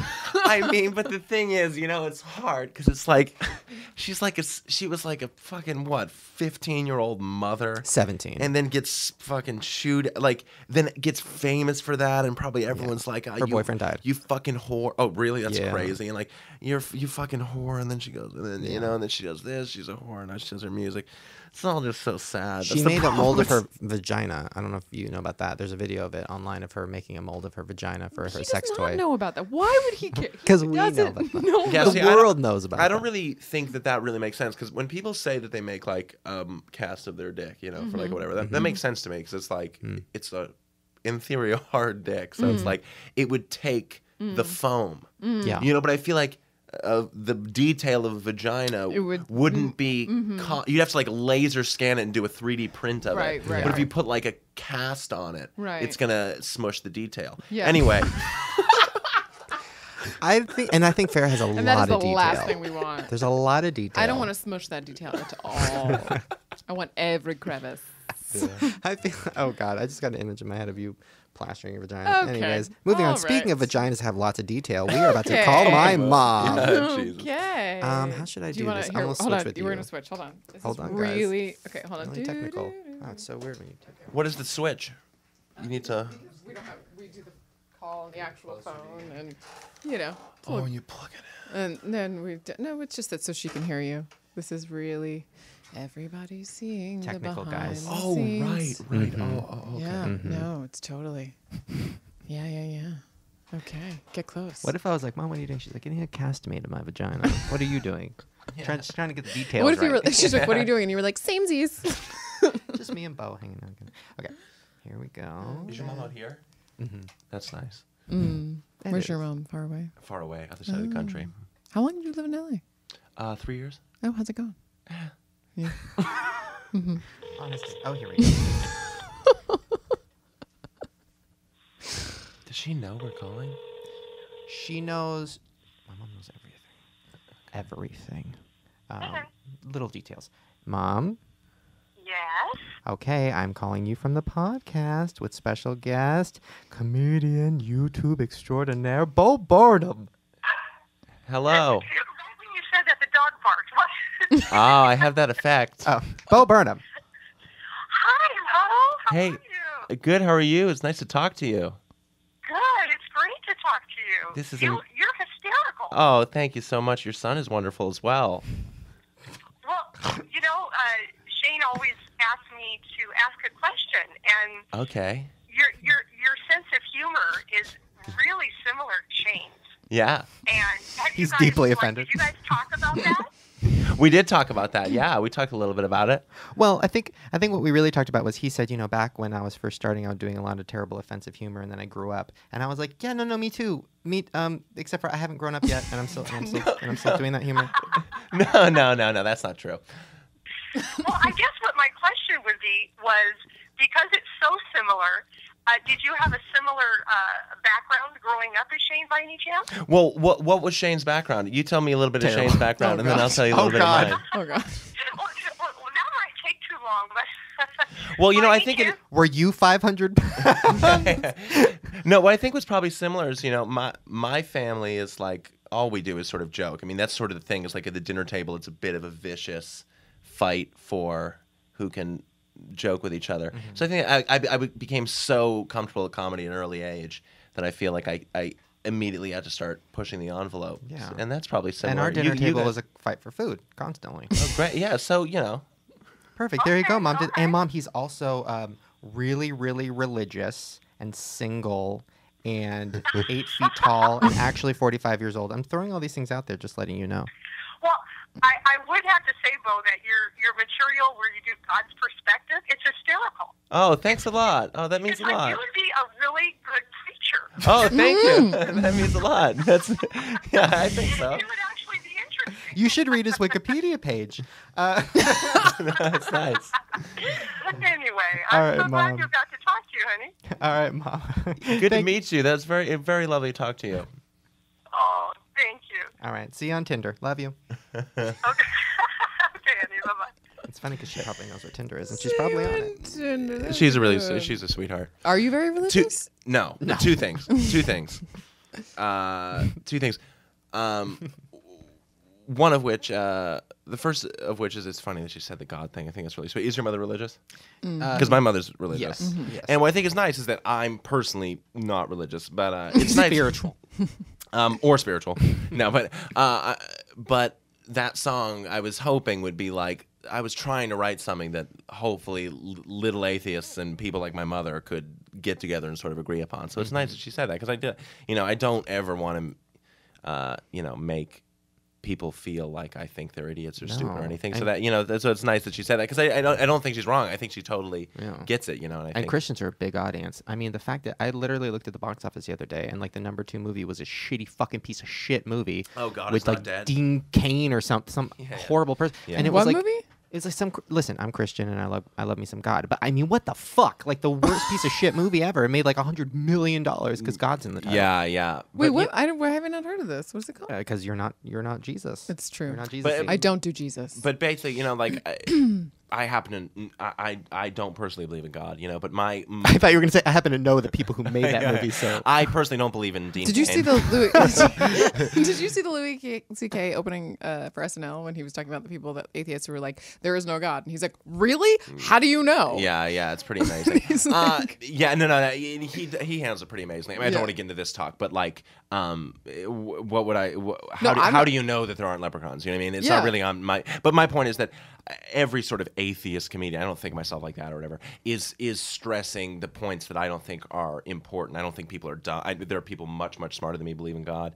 My mother's a hospice nurse. She believes in God. She's a much better person than I am. So the things I want to talk about versus God and belief and stuff, it's not about putting people down because of their beliefs. It's more of a conversation. That the song that your mother referenced was, it's really about, for me, whether it's true or not, it's more important that we, love each other and love ourselves or whatever. And then the other point was, I hope that's not what you took from it. The idea that I would say me moving away personally from inoffensive stuff was saying that I think oh no, please. Okay. I feel like I've slightly moved away, but then again, I just don't think No, about but it I too also much. think there's a huge place for it. Again, the thing is like, your own comedy is like your fingerprint. You know what I mean? So like me interacting with my early stuff and the way my stuff has evolved, it's just so particular to me. So it's like I have trouble. I'm unable to compare myself to anybody, not because I'm incomparable, but because like my relationship with my stuff is so personal that I don't even, you know what I mean? Sometimes I know when I'm talking about my own process, I worry that I feel like other people are thinking, oh, he must not like me, or he must, think that this is stupid or something. But I'm just saying that I almost never, I'm not even capable, I don't think, of making those comparisons, because I'm usually just so head You're down really with into it. yourself, is what we're saying. Yeah, I mean, like I'm a solipsistic. Yeah, no, I got that. I got True that. True that. No, I look back at my old stuff and you kind of. I can't hear it. I mean, if I hear my get old stuff, physically I would. sick. I just there's this very schna museum in LA called Mocha, and there's a retrospective of this artist for his whole career. And I was listening to this thing on NPR the other day, just talking about how like a lot of artists like kill themselves when they have to do retrospectives of their whole career, because they have to look back on the things they did when they were first starting out, and they think it's awful. And I'd kill myself. It's literally, they're like, I'm not even being facetious. Like literally, artists have like actually committed suicide because they're like, I can't look at the stuff that I did. Sometimes I'll see a video. video from like 2 weeks ago and I'm like, really, I did that? I'm gonna fucking kill myself. So nobody kill themselves. But I'm just saying, being an artist is really hard. No, it's like really hard to be like talented and like work hard and like, make things. No. Anyway, what we're saying, kids, is don't make anything because you end up killing yourself. So the final part of the show, always my favorite, is when I like you having the yellow pad. I gotta got say, it. you It's got a yellow legal paper. pad. I mean, you know what I mean? I would have thought we would have come here, would have been iPads and what's and reading off Zunes. Nope. No, that's don't the know only thing they're good for. I'm really fucking old school. I'm really down with the legal pads. I actually didn't even read You just any turned of the page this. so people could hear that there really is a I legal know. pad. Yeah. No, that's the turn page effect on his iPad. One of my, I have okay, so the page I wrote down with just like little notes or whatever, they all have like stars next to them, and How's the your first handwriting? it's pretty rough. Oh, I think your handwriting's pretty good. Wait, this is what I wanted to show you. Oh, you got good handwriting. Look at the look at the. Oh wait, I want to point it out before Yeah, we find it. This is my favorite that I just noticed. This line. It's just one. Which one? Oh, gay kid and fat chick? No, up right above that. It's just From comments? no. It just says gay. Gay. Oh, yeah, yeah. Which I should literally, noticed that one. I know what it means because in my head I'm like, I heard you talking about in an interview that you don't say whether you're gay or not because you don't think it matters or whatever. But anybody that would read this paper just says gay, Gay. with a star next to it. Yeah. It's like That's really funny. interesting question, Yeah, Shane. so gay. No, but since you did read it, we didn't get to this because I didn't actually look at this paper. But you wrote a script called Gay Kid and Fat Chick. Yeah. And for kids who don't know, which is probably a lot of people because this is like a very Hollywoody thing. Mm-hmm. There's a thing called Blacklist, and it's where the best scripts of the year that didn't get made, and like it's on this list, and everybody looks at them. It's a big deal. And I read it, and I'm obsessed with it. And I think it's really, really funny. Oh, you read the script? Yes. Oh, that's sorry. cool. I found it online. Oh, that's cool. That's sweet. And it was really, really great. Is it going to be made? What's the yeah, deal? what's happening? Yeah, we're not sure. It's a long process to get stuff like that made. Oh, yes. We But know. like I wrote it for Paramount, so yeah, we're still in talks with How that. does that happen? Like where you write something, you put so much time and so much energy into it.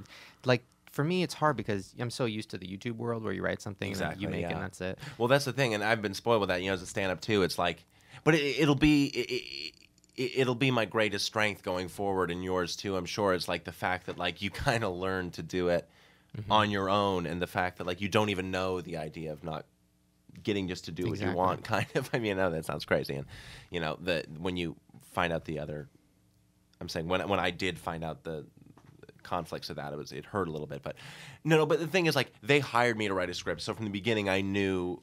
I gave them this pitch, and then I wrote it for them, so I knew it was always in their hands. They always owned it, so I knew that was the thing. And basically, in the time that hasn't, or been figured out, I wrote something else on my own that I can now try to present or something. But yeah, but I mean, I really enjoy writing. I do like the experience of writing. So if it didn't go forward, I feel like I actually got everything I wanted out of it. The journey, Sort of, huh? yeah. I love writing. I mean, I just like the experience of sitting and writing something. And I tried to write a script that was just a good piece of, not literature, but a good piece of writing to read, And then if it gets made, that's sweet. But I was trying to just enjoy that's what I'm trying to do more and more of nowadays, really just trying to enjoy what I get to do rather than, banking on the fact that there'll be these wild successes that I can, and enjoy the wild success of it, because that's, that's fucking very beautiful. difficult. Enjoy the moment. It's never gonna happen. I know it's so funny. It's like you live and you discover things that everything's a fucking cliche. You realize that every most profound thing you should do. It's like, oh right, you really should just be in the moment. You really should just like, be kind to one another. It's like, oh, that's boring. I just watched. I wish it was more exciting than that. But. I watched an entire documentary last night about. I'm obsessed with really, really weird documentaries, and I watched one called Bronies. I don't know if you know what this is about. yeah. Don't. You know what this is about? No, well, I know Bronies. You do. Of course. I can't believe you don't know Bronies. I don't. I'm the one that doesn't. I don't know Draw Your Life. You don't know Bronies? No. No, I just learned. What? What You hadn't heard of Bronies? what That is it? is crazy. Okay. See, I feel like you are like one A of the total most brony? No, one of the most like internet linguistic or like most fluent in internet. Language. I'm very fake, and I have no Wait, idea what's what is a happening. bro? What is it? I feel like A is this brony. I furry? mean, you saw the thing, but a brony is a bro, a man, a guy who is a huge fan of My Little Pony. Not kid. Don't laugh. They are. First of all, Wait, is that they're real? they're not Yeah, just yeah. obsessed with My Little Pony. They're obsessed with My Little Pony: Friendship is Magic, which is the new version. And the reason they're obsessed with it, These are grown men, grown men. and there's a documentary about this. Yes, it's on Netflix. And the reason they're obsessed with it is because of the lessons, such as be nice, be a nice person, don't be an asshole, be loyal, be compassionate, like all these lessons. And these guys, that's how they say, they're like, why is it wrong to like this? I like friendship and I like loyalty. But this is such a specific group of people that like they have a name and are Bronies. and They're there's a huge. documentary. There's a It's documentary. huge. It's like brony cons and Brony stuff. Con is insane. Have you Yeah. seen the documentary? I haven't. No, I've just like God. seen it. I again, I just feel like I've been surrounded by. I feel like most people have heard of that. I'm That's surprised you not haven't heard of true. that. I swear. No, Lisa walked in the room when I was watching, and she's like, "What is this fucking weirdos?" And she sat down. Literally 5 minutes later, she's in tears, and she's like, I mean, honestly, like, they're such good people. Because, like, okay, there was one brony, and he's little, and he has, like, this weird disease. He has, like, Gary Coleman disease, where he's, like, young, but he's old, and it's kind of weird and whatever. And he's dead, sad. and he's black. And he's, and he's dead, and he's black, and he's, honestly, like, overrated, not that funny. Anyways, so he has this little disease, and he's a brony, and all the bronies are, because the mom is sitting there, she goes, you know, everybody thinks bronies are weird and creepy and pedophiles. He's like, but they send my son letters, which didn't really help the case with the pedophilia. Anyways, she's like, they send my son letters, and he had like thousands of brony letters saying, I hope you get better and I hope your disease goes away. And he's like crying. And he's like, I just feel like my bronies love me. I mean, Lisa was in tears. I was in tears. No, are the bronies mostly like sort of odd men? Or are they like men that are just normal? You would Yeah, like Benedict Cumberbatch, or some others.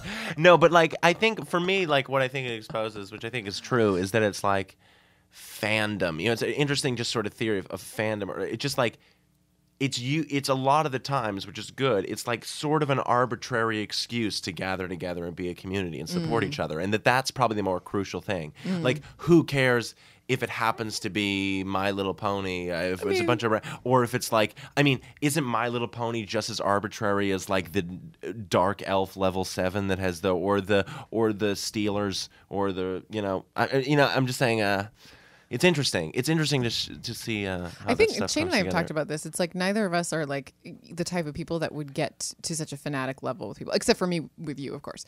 Right.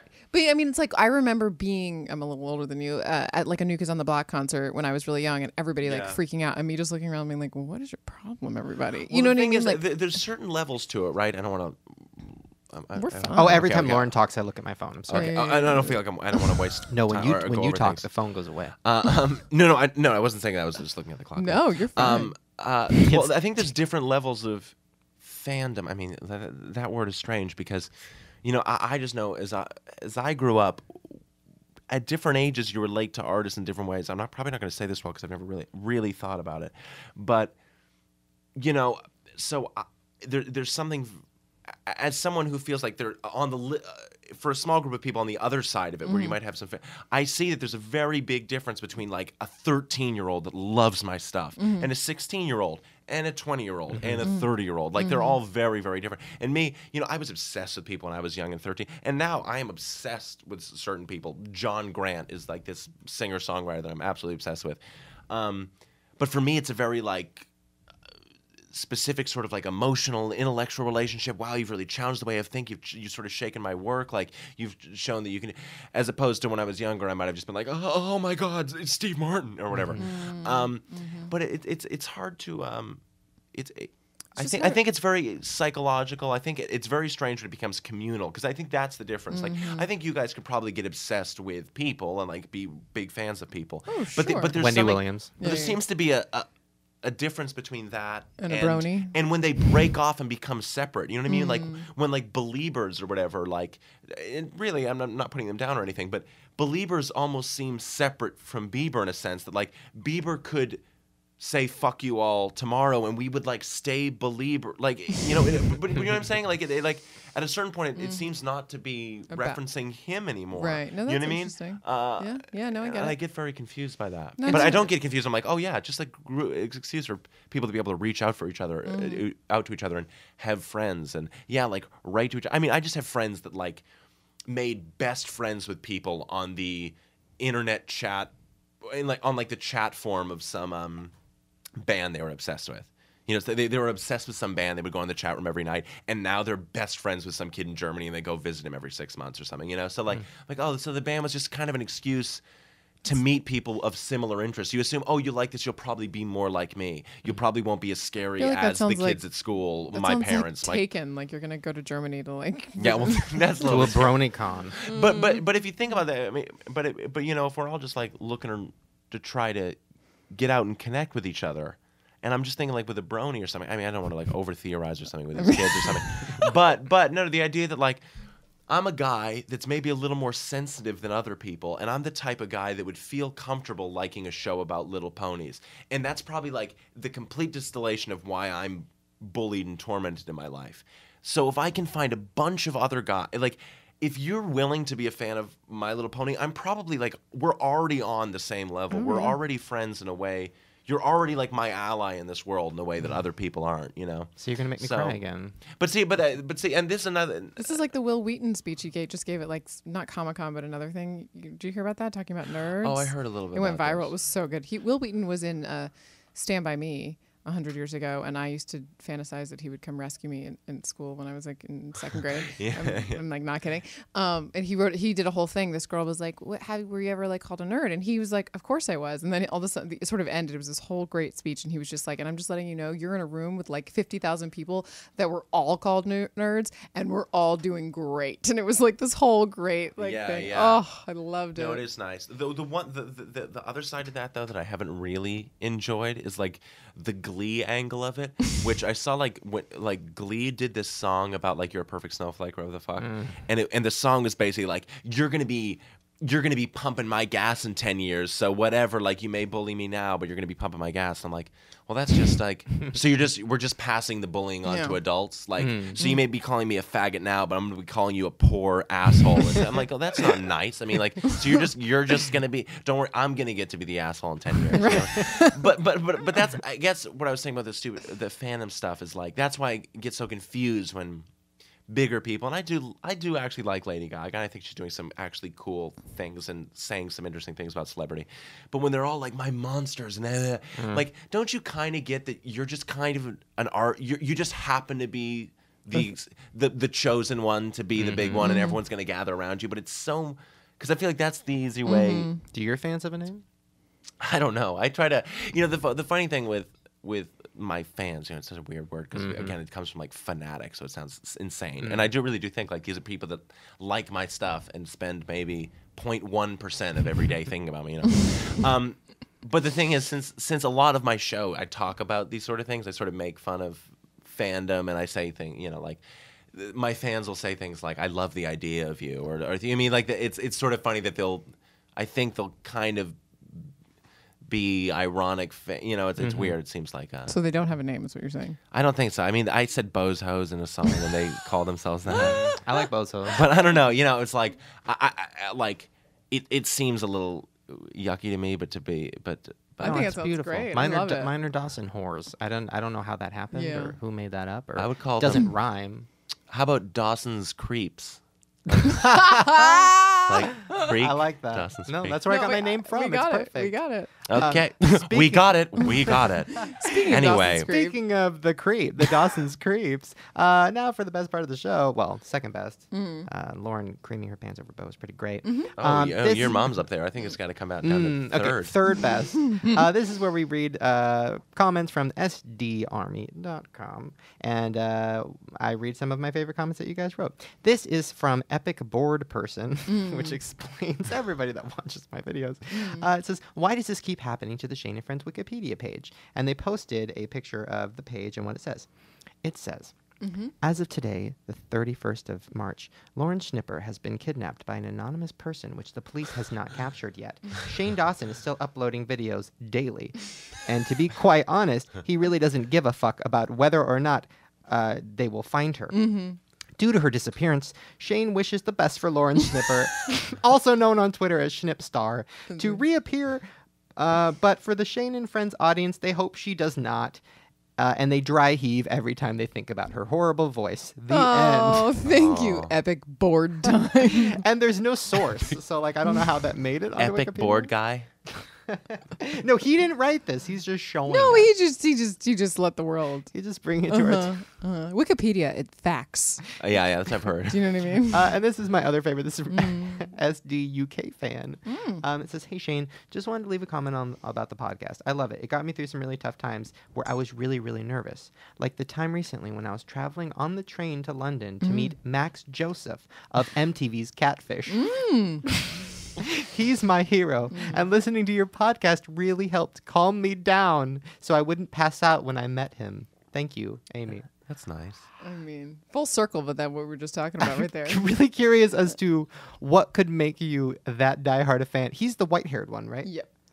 What? I don't. Oh, right, yeah. What can make you that diehard of a fan of the white-haired one who once in a while will just say, this is crazy. He doesn't ever, he never ever, Neve is carrying the show, and Max just kind of once in a while throw in, Sure. I mean, we don't. What do you think his fans are called? Max Attacks. No, it's got to be something. It's got to be something about Big his, Max. His they got to be like the Frosted Tips or something. He's got a very bird-like, Bird-like? a little bit bird. I don't know. He looks like an eagle. Oh, what is the word? I don't know. Needs to know a word. Tweet about it later. Yeah, Anyway. we'll tweet about it later. Well, there you guys go. Yay! That was our show. I'm very excited. And listen, We're I just back. want to say, and I should probably say this off air so it's more genuine, since everything I say on air is fake. But I just want to say thank you so much, because I feel like even though I don't really you were a YouTuber. A lot of people don't consider you a YouTuber because you don't do all like the stupid YouTubey stuff. I consider you a YouTuber, and I am very happy and thankful that you're here because you have crossed over, even though you're like too humble to admit it, and you really have opened up doors for a lot of YouTubers and a lot of people. Whenever I'm pitching anything or whatever, the second I mention your name or they mention your name, it's like it. You have crossed over and people take you seriously, and it's helping people take me seriously and other YouTubers who are trying to make shows and stuff. So thank you. Oh, that's awesome, man. And, Well, thanks. Thanks a lot. I mean, you know, like I totally admire you. Like I'm just saying, the fact that I went away from the medium, like I said, the YouTube medium, it had nothing to do with the fact. It was because I just loved live stuff, you know. But I am so interested in seeing like how this new thing is going to be built up and sustained and like destroy the studios and stuff. I would love to see it happen. I really would. You know what I mean? And it's truly crazy over the last 4 or so years to watch things grow. I mean, to watch your stuff grow, to watch like Shay Carl's thing that just got sold for $500,000. I mean, it's absolutely crazy. And like, yeah, I'm, you know, it's nice. I appreciate that, you know, I might be a nice little bridge to this stuff. But if I'm a bridge to the old world, you guys are like building up the thing that's going to take over. So and that's then pretty us exciting. bronies are just gonna fly Well, over fuck the the rainbow. bronies. I don't even talk to brownies. No, but seriously, it's really cool, man. You know, and it's really not, you know, and also like a lot of people could have easily. There could have been a rift with that. You know, with any other world, I feel like if I had been participating in it and then left to do something else, then came back like 3 years later, there would have been like, hey, fuck you, what are you doing? Oh, you're too good for us now or anything. I never felt that with the YouTube community, which was so nice. No, because we all love you. But And plus, it's very, you very nice. You I never appreciate that. totally left. Like you were always posting. Yeah, something. yeah. No, I didn't feel like I did. But I'm just saying it would not have, you know, I think, especially on the internet, it feels like that's a thing. But it totally wasn't. So I do very much appreciate that. Well, where can people find you? What is your Twitter handles? Just your name? Oh, but yeah, Bo Burnham. Just BOBURNHAM. And yeah, I'm not really doing any shows anytime soon. But I have a book that's out, Egghead. Poetry of Egghead. You can get on Amazon and Wa- or watch- whatever. Watch a comedy special on Netflix. Oh yeah, on Netflix or on my YouTube channel. It's hilarious. Yeah. Well, there you guys Cool. go. I'm so excited. Thank you so much for coming. Lauren, Yay. thank you for keeping it in your pants.